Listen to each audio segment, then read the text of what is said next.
ലോകത്ത് ഏറ്റവും അധികം തിരക്കേറിയ വിമാന റൂട്ടുകളിൽ ഒന്നാണ് ഇന്ത്യക്കും യു എക്കും ഇടയിലുള്ളത്. ഏറ്റവും അധികം ആളുകൾ സഞ്ചരിക്കുന്ന ഒരു വിമാന സെക്ടറാണിത്. പക്ഷെ തിരക്കിനനുസരിച്ച് അല്ലെങ്കിൽ ആളുകളുടെ എണ്ണത്തിനനുസരിച്ചിട്ടുള്ള സർവീസുകൾ വർദ്ധിപ്പിക്കുകയോ സീറ്റുകളുടെ എണ്ണം കൂട്ടുകയോ അങ്ങനെയുള്ള കാര്യങ്ങൾ മതിയായ അളവിൽ നടക്കുന്നില്ല എന്നുള്ളത് വലിയൊരു പ്രശ്നമാണ്. അതുകൊണ്ടാണ് എത്ര വർഷം കഴിഞ്ഞാലും പ്രവാസി മലയാളി ഈ പീക്ക് സമയത്തെ ടിക്കറ്റ് നിരക്ക് വർധനയെക്കുറിച്ചുള്ള പരാതിയുമായി എപ്പോഴും നിലനിൽക്കുന്നത്. എത്ര കേന്ദ്ര സർക്കാരുകൾക്ക് മുമ്പിലാണ് പ്രവാസി മലയാളികളടക്കമുള്ള പ്രവാസി ഇന്ത്യക്കാർ വിമാന ടിക്കറ്റ് നിരക്കിനെതിരെ പരാതി നൽകിയത്. സ്വന്തമായിട്ട് കേന്ദ്ര വ്യോമയാന മന്ത്രി അടക്കം ഉണ്ടായിട്ട് പോലും നമ്മൾ ഈ നേരിടുന്ന പ്രശ്നത്തിന് ഒരു പരിഹാരം ഉണ്ടാക്കാൻ കഴിഞ്ഞില്ല എന്നുള്ളതാണ്. പക്ഷെ എന്തുകൊണ്ടോ വിമാന ടിക്കറ്റ് നിരക്കുകൾ കുറയ്ക്കാനോ ആവശ്യത്തിനുള്ള സൗകര്യങ്ങൾ ഏർപ്പെടുത്തിക്കൊണ്ട് ഈ ഡിമാൻഡ് കുറയ്ക്കാനോ നടപടികളൊന്നും ഫലപ്രദമായി ഒരു സർക്കാരുകളും സ്വീകരിച്ച് കണ്ടിട്ടില്ല എന്നുള്ളതാണ്. ഇന്നിപ്പോ ഇതേക്കുറിച്ച് പറയാനൊരു കാരണമുണ്ട്. India U A E sector എന്ന് പറയുന്നത് ലോകത്തിലെ തന്നെ ഏറ്റവും തിരക്കേറിയ വിമാന സെക്ടറാണ്. ഇവിടെ വിമാന യാത്രാക്കൂലി പീക്ക് സീസൺ കണക്കാക്കി വർദ്ധിക്കുന്നത് 25% വിവിധ ട്രാവൽ ഏജൻസികൾ പറയുന്നത്. ലോകത്തിലെ ഏറ്റവും തിരക്കേറിയ മറ്റൊരു റൂട്ട് എന്ന് പറയുന്നത് യു എ ഇ സൗദി സെക്ടറാണ്. അവിടെ പോലും 20% കണ്ടേ ടിക്കറ്റ് നിരക്കുകൾ വർദ്ധിക്കുന്നുള്ളൂ. അതിനിടയിലാണ് ഇന്ത്യ യു എ ഇ സെക്ടറിലേക്ക് ഈ പീക്ക് സീസൺ കണക്കാക്കി, എല്ലാ പീക്ക് സീസൺ കണക്കാക്കി 25%-അപ്പുറത്തേക്ക് ടിക്കറ്റ് നിരക്ക് വർദ്ധിക്കുന്നു എന്ന് സൂചിപ്പിക്കുന്ന റിപ്പോർട്ടുകൾ പുറത്തു വരുന്നത്.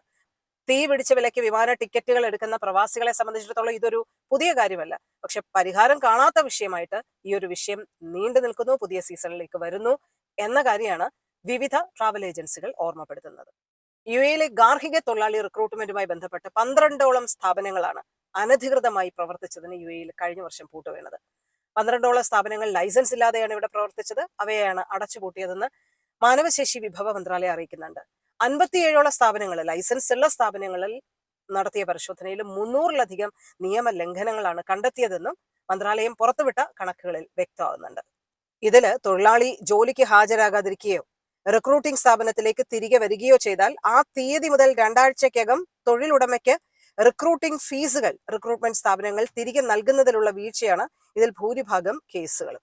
ചില സ്ഥാപനങ്ങൾ ലൈസൻസ് ഇല്ലാതെ തൊഴിലാളികളെ റിക്രൂട്ട് ചെയ്തതായും കണ്ടെത്തിയിട്ടുണ്ട്.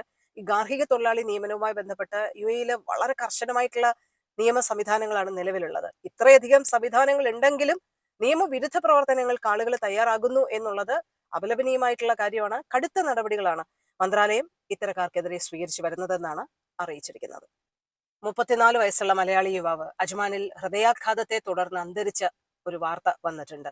വളാഞ്ചേരി എടയൂർ പഞ്ചായത്ത് വടക്കുംപുറം സ്വദേശി അബ്ദുൾ ജലീൽ എന്ന 34-കാരനാണ് അജ്മാനിൽ നിര്യാതനായത്. അദ്ദേഹത്തിന് താമസ സ്ഥലത്ത് വെച്ച് ഹൃദയാഘാതം സംഭവിക്കുകയായിരുന്നു.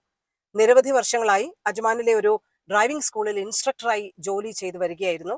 നടപടിക്രമങ്ങൾ പൂർത്തിയാക്കി മൃതദേഹം നാട്ടിലേക്ക് കൊണ്ടുപോകുമെന്നാണ് ബന്ധുക്കൾ അറിയിച്ചിട്ടുള്ളത്. പുതുക്കുടി മുസ്തഫയാണ് പിതാവ്. ഭാര്യ സീനത്ത്, മുഹമ്മദ് സഹൽ എന്ന മകനും അദ്ദേഹത്തിനുണ്ട്. ആദരാഞ്ജലികൾ അർപ്പിക്കുകയാണ്.